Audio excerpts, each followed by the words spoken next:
Oke, halo sobat Sibakul, balik lagi di podcast kali ini di UMKM Talks. Nah, kali ini kita lagi sama Kak Wahyu nih sebagai konsultan di Plut Jogja. Nah, di di episode kali ini, di podcast kali ini kita mau bincang-bincang santai ya Kak, tentang gimana sih tips atau cara buat UMKM, teman-teman UMKM sendiri nih biar bisa merekrut karyawan gitu. Nah, itu gimana sih cara memilih orang yang tepat, itu gimana? Nanti kita bisa bincang-bincang santai sama Kak Wahyu. Mungkin buat awalan mulai ya Kak, bisa boleh tanya. Nah, mungkin teman-teman UMKM nih masih bingung gitu ya Kak. Kapan sih buat UMKM sendiri, kita sebagai pemilik UMKM itu kapan harus mulai merekrut karyawan gitu Kak? Mungkin bisa dijelaskan. Oke, thank you. Halo teman-teman sobat UMKM semuanya, sobat Plut. Jadi kapan ketika teman-teman itu sebaiknya ngerekrut karyawan, itu sebenarnya ketika teman-teman itu kalau sudah mulai merasa apa yang dia kerjakan itu mulai kerasa capek sebenarnya. Jadi capek itu dalam arti bahwa apa yang mereka lakukan itu rutin, jadi rutin, aktivitasnya udah rutin, itu terus dilakukan, terus sampai pada posisi dia mengalami capek secara fisik, lalu kemudian dia merasa mulai kurang terhadap inovasi, kurang terhadap pengembangan market, ya. Dan kurang juga terhadap dia menangkap isu-isu peluang-peluang di luar. Jadi ketika ada UKM yang sudah mulai merasa itu, pada dasarnya sebenarnya dia seharusnya sudah mulai untuk melakukan analisa kebutuhan, lalu kemudian mulai mencari ya calon-calon atau mungkin mulai membangun sebuah ya kayak nulis-nulis lah kayak gitu kan. Ini aku aktivitasnya apa aja nih sebenarnya yang bikin aku itu capek, yang bikin aku itu merasa wah ini tuh sebenarnya bisa nih dilakukan oleh orang lain, nggak harus aku terus yang lakuin kayak gitu.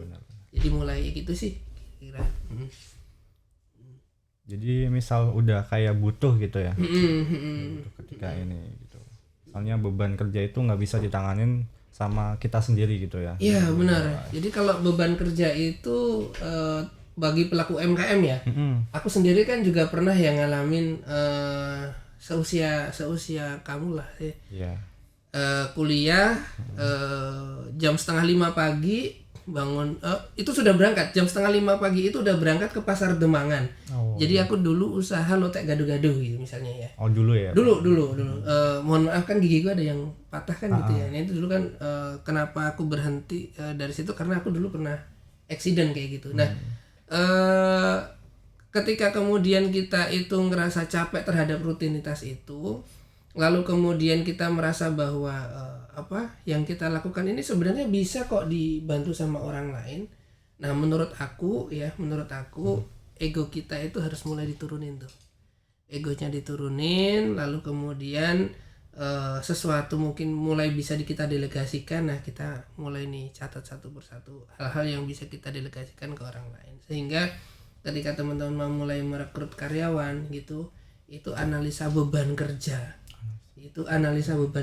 itu sebenarnya harus mulai untuk dianalisa, mulai dicatat kayak gitu.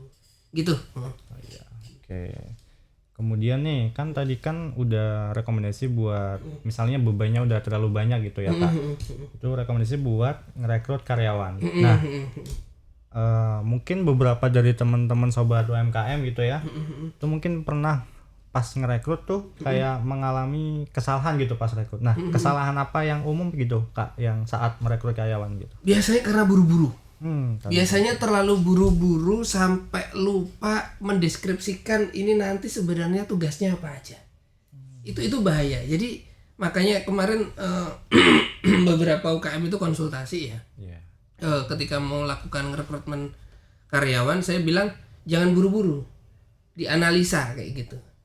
Makanya di pertanyaan pertama tadi kan saya kan bilang ya dicatat ya. Mencatat itu atau menganalisa itu akan sangat mengurangi kesalahan ya. Karena kalau misalnya itu tidak tercatat apa yang harus dikerjakan dia, besok biasanya kita bingung kalau sudah terlanjur merekrut karyawan. Ini karyawan suruh ngapain lagi kayak gitu ya. Suruh ngapain lagi, atau mungkin dia mengerjakan hal-hal yang tidak efektif, tidak efisien, sehingga itu menjadi beban kepada si pelaku usahanya sendiri. Padahal kan tujuan merekrut karyawan itu kan sebenarnya untuk mengupgrade ya, menjadi UKM yang naik kelas gitu ya. Secara produksi kapasitasnya juga sebaiknya naik, omset juga sebaiknya naik gitu kan. Betul. Tapi ketika kemudian UMKM ini mohon maaf karena mungkin terlalu buru-buru untuk nyari karyawan, omset malah nggak naik, beban operasional malah semakin meningkat. Nah ini salah satu tanda-tanda ya. Yeah. Salah satu tanda-tanda kesalahan umum saat merekrut karyawan. Itu kayak gitu. Jadi bukannya ngurangin beban terus ningkatin UMKM kita tuh malah jadi nambah beban ke kita gitu ya. Kalau salah. Iya, kalau salah rekrutnya bisa jadi beban kayak gitu. Terus nih, nah kita kan itu misalnya teman-teman sobat UMKM kan mungkin ngerasa buru-buru atau gimana. Nah, gimana sih cara biar kita tahu gitu, cara menentukan kriteria karyawan gitu. Itu gimana buat kita saat ngerekrut mereka gitu. Oke, kalau mau menentukan kriteria itu paling sederhana. Itu dari hasil yang kita catat tadi. Jadi kan pelan-pelan kita catat nih, misalnya beli bahan baku di pasar ya kan. Oke, satu tugas ya kan. Tugas kedua nyuci bahan baku yang tadi dari pasar untuk kemudian disiapkan agar nanti koki itu masak itu tidak perlu nyuci lagi. Nah itu kan catatan-catatan. Yang ketiga, nyiapin bahan-bahan sama peralatan-peralatan supaya si koki ini nanti bisa lebih mudah dalam memasak. Dalam memasak juga bisa lebih cepat karena bahan-bahan udah ada. Nah ini catatan-catatan kayak gini nih di listnya kan. Nah ketika kita sudah punya list, kita akan jadi lebih mudah karena ternyata list aku itu hanya membutuhkan karakternya si tenaga kerja itu cuman untuk hal-hal yang teknis seperti ini. Nah, dengan kita memiliki catatan itu, nanti kita akan jauh lebih mudah dalam menentukan kriteria. Kalau misalnya di catatan itu tidak membutuhkan pengetahuan yang secara spesifik, maka ketika kita melakukan rekrutmen ya menurut aku ya tidak harus kita memaksakan dengan sesuatu yang lebih tinggi kayak gitu. Bahkan kita pun bisa menggunakan contoh misalnya lulusan SMA, SMK yang dia tidak melanjutkan kuliah misalnya kayak gitu ya. Untuk pengetahuan dasar seperti tadi ya di list itu belanja dari rumah produksi ke pasar, lalu kemudian mencuci bahan baku, menyiapkan peralatan-peralatan dan seterusnya. Aku kira kalau tugasnya hanya itu kan akan jauh lebih mudah. Makanya kriteria ini bisa kita mulai dari deskripsi sederhana tadi, catatan tadi ya. Jadi tiap UMKM sendiri itu kan berarti punya kriterianya masing-masing gitu ya kan? Iya betul, punya kriterianya masing-masing sesuai dengan alur proses produksi ataupun layanan. Jadi ada dua ya, alur produksi atau alur layanan. Kalau alur produksi itu nanti larinya adalah ke barang produksi yang mereka buat. Jadi terkait mereka produksi apa nih kayak gitu kan. Tapi kalau layanan itu adalah bagaimana menjaga excellent service-nya dari perusahaan itu atau dari pelaku usaha itu kepada para pelayan, kepada para konsumen dengan harapan si konsumen ini nanti menjadi pelanggan. Kayak gitu. Nah, pengetahuan dasar tentang checklist tadi itu pada dasarnya pelaku usaha juga perlu nih untuk melakukan evaluasi layanan apa saja yang sebenarnya mereka lakukan.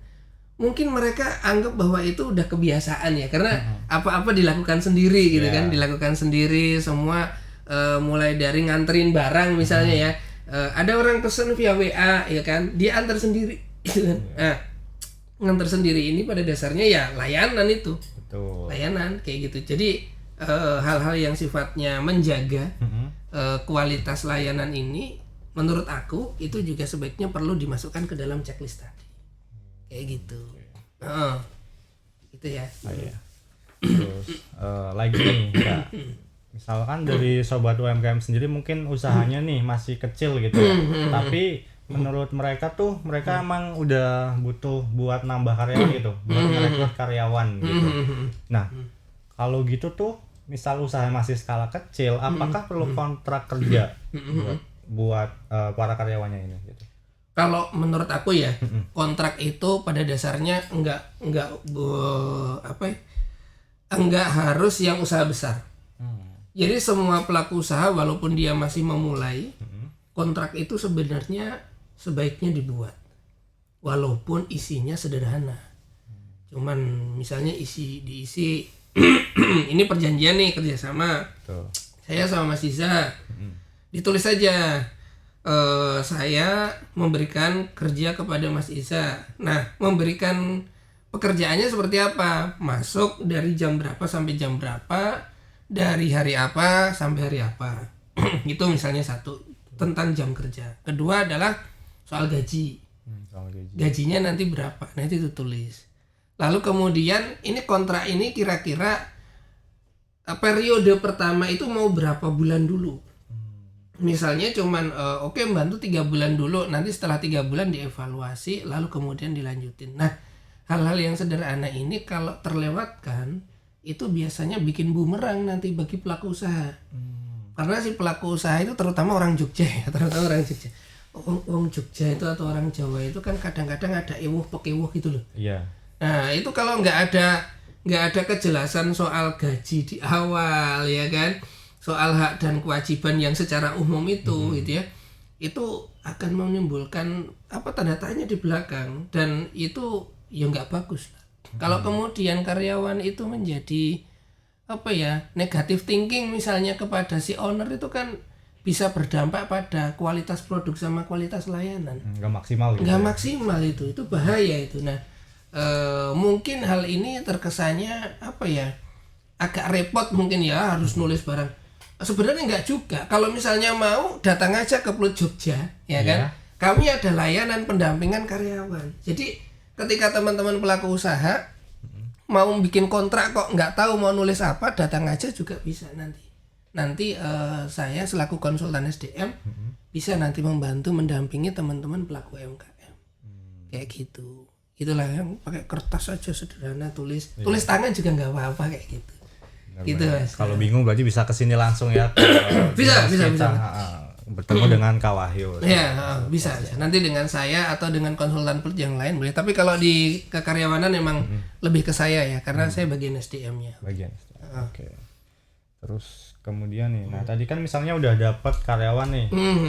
Gimana cara ngebangun biar karyawan tuh loyal sama kita gitu, loyal sama usaha kita gitu. Nah ini dari apa yang tadi kita bicarakan di depan, mulai ngelis awal ya, kemudian setelah kita punya list, kemudian kita baca lagi kan, kita analisis, baru kemudian kita nentuin nih orangnya. Nah, kejelasan pekerjaan itu pada dasarnya sudah bagian dari cara membangun trust, cara membangun komitmen, bahkan cara membangun loyalitas.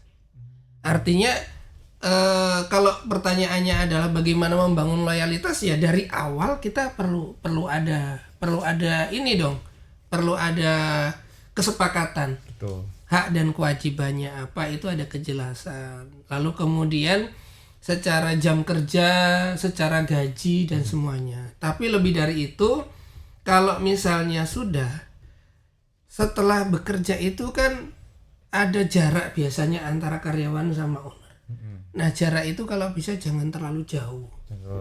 Jangan terlalu lebar. Bangun komunikasi dua arah yang baik. Bangun evaluasi yang sederhana tetapi ya mengarah kepada capaian kinerja. Jadi misalnya kayak gini. Ada pelaku usaha itu kadang-kadang yang penting opo-opo beres gitu kan. Tapi kan dalam pelaksanaannya pelaku usaha itu kan juga perlu ngecek sama si karyawan. Mbak, Mas, dalam kemarin nyiapin ini ada kendala apa enggak kayak gitu. Kalau UKM ini care sama karyawannya, itu secara nggak langsung itu akan membangun itu loh, kedekatan, ya kan? Lalu ya loyalitasnya nanti akan mulai tumbuh. Nah, lalu loyalitas itu ketika sudah mulai tumbuh ya dirawat. Ya dirawat dengan memastikan supaya hak-haknya itu terpenuhi kayak gitu. Termasuk gaji itu ya, gajinya itu ya memang kami mengharapkan pelaku usaha untuk, karena kita ada UMR DIY yang kemudian menjadi peraturan, harap untuk bisa dipatuhi UMR DIY itu. Namun ketika kemudian ada UMKM yang merasa belum mampu untuk membayar itu, maka komunikasikanlah dengan baik kepada si calon karyawan ketika mereka mau direkrut. Dari awal. Dari awal dikomunikasikan. Lagi-lagi kan soal komunikasi ya. Tuh. Ini soal komunikasi dua arah antara si owner atau si pelaku usaha dengan orang yang akan diajak bergabung ke dalam timnya, membantu, dan ya pastinya kalau bisa malah mereka itu diajak sharing itu juga bagus loh.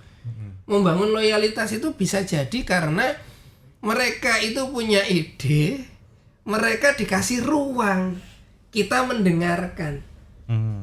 Ketika mereka punya ide kok dikasih ruang, lalu kemudian kita berikan apresiasi misalnya ketika ide itu bagus, itu nanti akan nambah loyalitas lagi. Jadi hal-hal sederhana kayak gitu. Ya namanya juga manusia ya kan, manusia itu pada dasarnya makhluk sosial. Butuh bantuan orang lain. Gak bisa sendiri. Jadi kira-kira itulah Mas ya. Ya kami berdoa bismillah mudah-mudahan semua pelaku usaha yang belum punya karyawan tahun 2026 ini usahanya meningkat dan siap. Atau mau mencoba dulu juga bisa kayak gitu ya. Memulai gitu dengan hal yang sederhana, mendelegasikan kepada orang lain yang mungkin nggak langsung kontrak yang setahun 2 tahun ya. Mungkin membuka part time dulu atau itu bisa banget dilakukan, sehingga jangan langsung merasa gaji 2 juta sekian urung mampu kayak ya wes tidak usah dengan karyawan sama sekali. Nggak gitu juga kayak gitu ya. Semakin teman-teman merasa apa-apa bisa dilakukan sendiri, pada dasarnya itu semakin kayak menghambat perkembangan usaha. Stuck di situ aja. Stuck kayak gitu, karena keterbatasannya kan jadi di situ. Karena sendirian gitu ya. Padahal sebenarnya tuh udah butuh orang lain gitu. Apalagi yang mohon maaf ya, mereka sudah usaha lebih dari 1 tahun, itu dilakukan apa-apa sendiri. Itu biasanya ya, kalau sudah 12 bulan lebih gitu ya, apalagi udah 24 bulan atau 2 tahun, itu udah tanda-tanda itu sebenarnya. Kalau ibaratnya itu motor manual, masukkan gigi siji itu udah ngeden banget itu ya. Itu. Jadi ibarat kata kita harus berani untuk memasukkan gigi 2. Baru nanti lebih enteng. Bisa lebih enteng lagi jalan. Kayak gitu. Ya konsep naik kelasnya kayak gitulah kira-kira. Gitu. Mungkin cukup ya Kak dari perbincangan kita kali ini tentang perekrutan karyawan gitu. Jadi kalau sobat UMKM teman-teman semua udah ngerasa emang butuh, bebannya udah nambah banyak gitu kan. Jadi coba mulai nganalisis, mulai catat hal-hal yang kayaknya bisa dilakuin orang lain nih gitu. Jadi bisa mulai coba mencari karyawannya buat sobat UMKM sendiri gitu. Nanti kalau misalnya merasa kesulitan bisa juga tuh konsultasi. Iya, mungkin misal teman-teman sobat UMKM sendiri merasa kesulitan gitu ya, bisa konsultasi, mungkin tanya dulu di kolom komentar di bawah. Kalau enggak bisa langsung datang aja ke sini ya Kak. Ke Dinas Koperasi dan UKM DIY. Mungkin nanti bisa ketemu para konsultannya begitu ya Kak. Siap, insya Allah siap melayani. Teman-teman silahkan kantor kami di Dinas Koperasi dan UKM Provinsi Daerah Istimewa Yogyakarta, Jalan Hos Cokro Aminoto nomor 162 Yogyakarta gitu. Nah iya, mungkin bisa dicari di Google Maps juga. Mungkin cukup ya Kak. Terima kasih Kak Wahyu atas ilmunya gitu, bincang-bincang santainya. Oke sobat UMKM, sobat Sibakul semua, mungkin cukup. See you di next episode pembahasan yang lain lagi. Oke. See you. Thank you.